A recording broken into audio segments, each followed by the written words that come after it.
ស្នាមរបួសដែលឈឺចាប់បំផុតក្នុងឆ្នាំ1925គ្មានថ្ងៃព្យាបាលបានទេ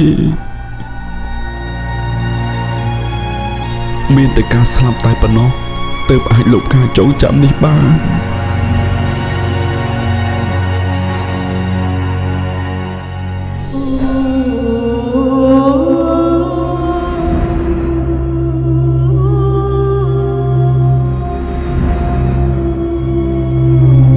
ដើមជ្រៃដែលអូនស្បត់សច្ចា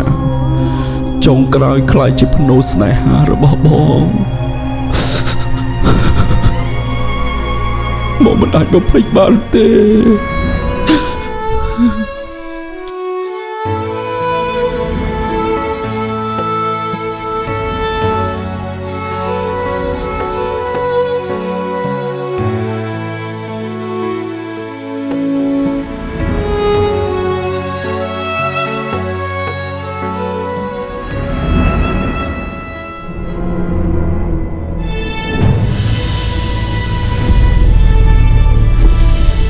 Idol Film Production